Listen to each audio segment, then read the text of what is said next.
Hi everyone, Zach Pakoff here, and welcome back to another lesson video. Today, I will be going over the 21-1 text.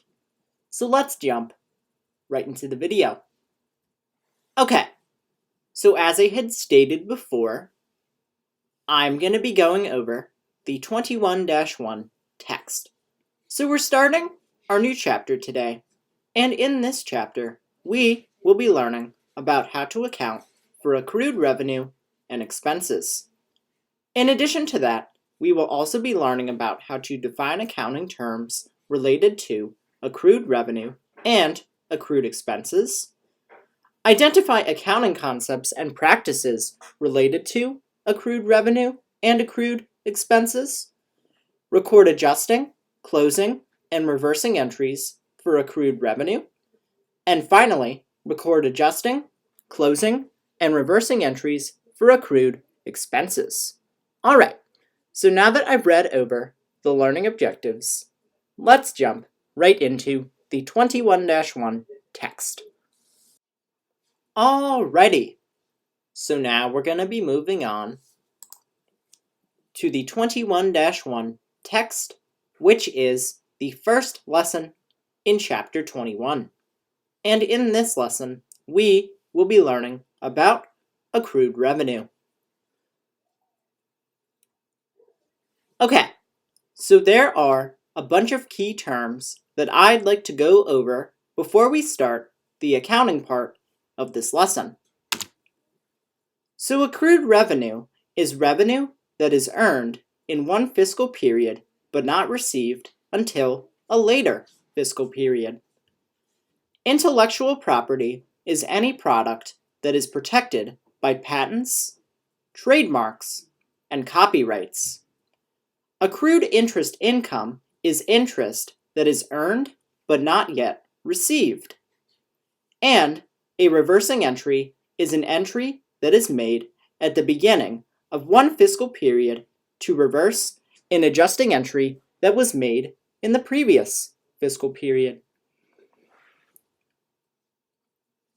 Alright, next we're going to be talking about analyzing an adjustment for accrued interest income. So when we analyze an adjustment for accrued interest income, there are a few steps that we have to follow in order to complete this process. First, we record a debit to interest receivable on the worksheet in the adjustments debit column.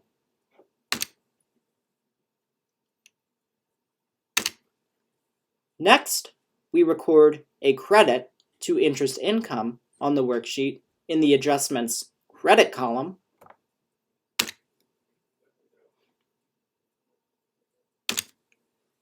And finally, we record the adjusting entry in the general journal.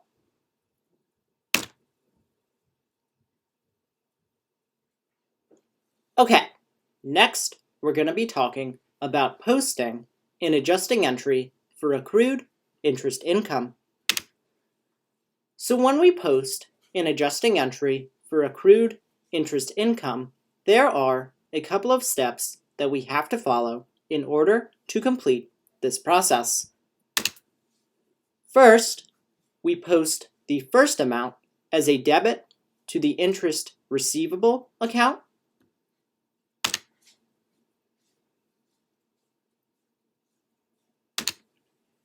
And then we post the second amount as a credit to the interest income account.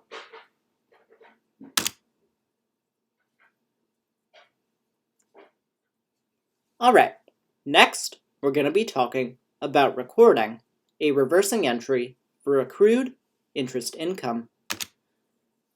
So when we record a reversing entry for accrued interest income, there are a few steps that we have to follow in order to complete this process. First, we write the heading, which is reversing entries, in the account title column.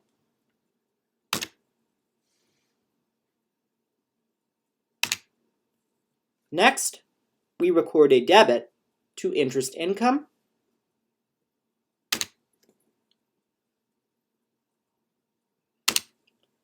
And finally, we record a credit to interest receivable.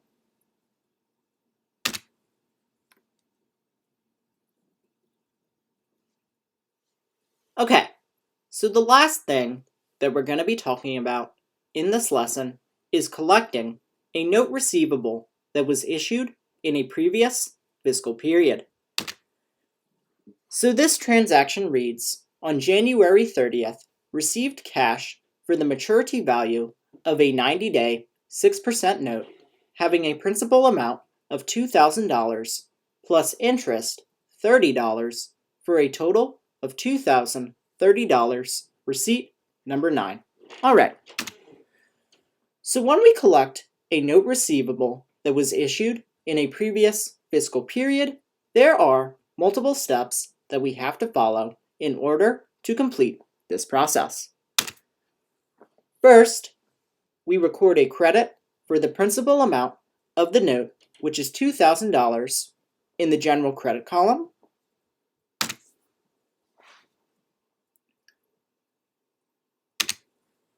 Next, we record a credit for the total amount of interest, which is $30, in the general credit column.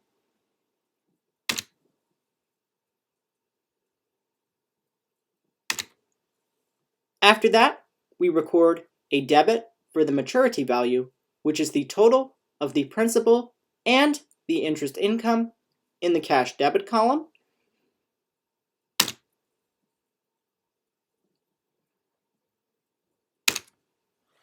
And finally, we post the amounts in the general columns to the general ledger.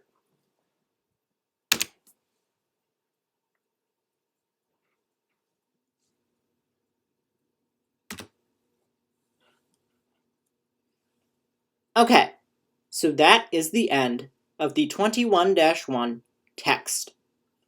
In the next video, I will be going over the 21-1 work together. All right, thank you.